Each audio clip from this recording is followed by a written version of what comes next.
Hey everyone, welcome back with a new lecture with ISO IEC 17043 2023, and now is the introduction. PT, Proficiency Testing Sample, what does it mean?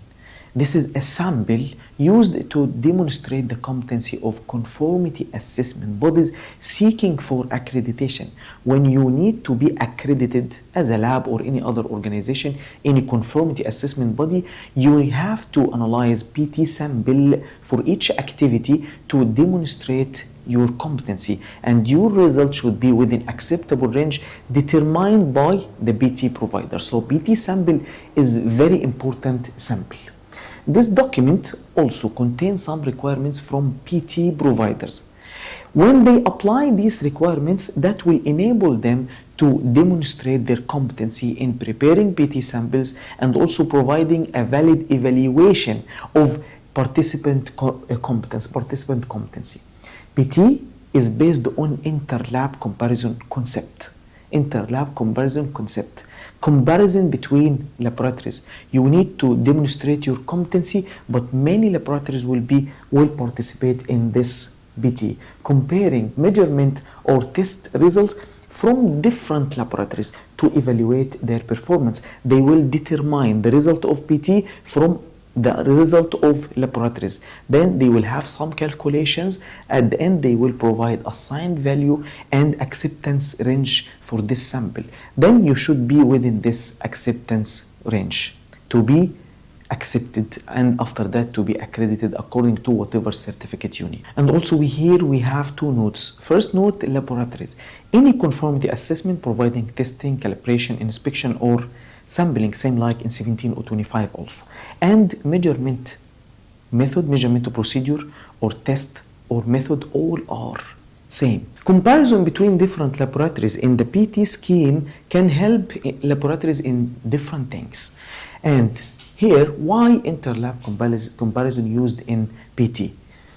Interlab comparisons can serve many purposes in PT scheme. First point, evaluate the performance of laboratories for a specific test, calibration, measurements, examination, inspection, or sampling.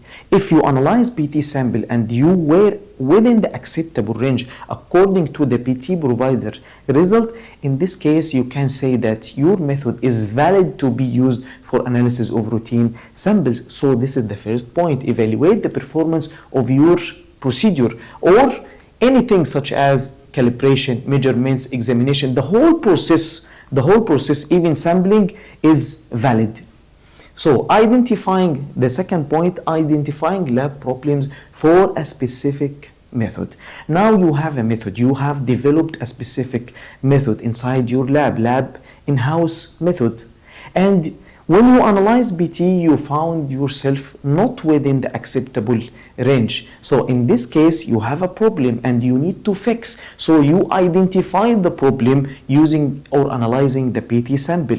And you should try to develop a method again or to change your solvent, whatever, change any step in the extraction procedure so you can identify the lab problems using PT sample. Another very important point for laboratories, also checking the effectiveness and the comparability of methods. When you report your result to the PT provider, you should write the information about your procedure used for analysis.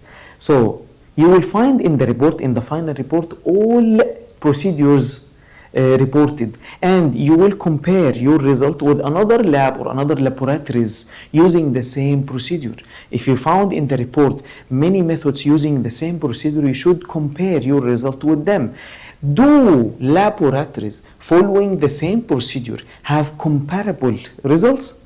And also providing confidence to the customer and regulators. For sure, when you have accepted PT result every year for every procedure you have, every activity you have in the lab, that will provide high confidence to the customer and also regulators.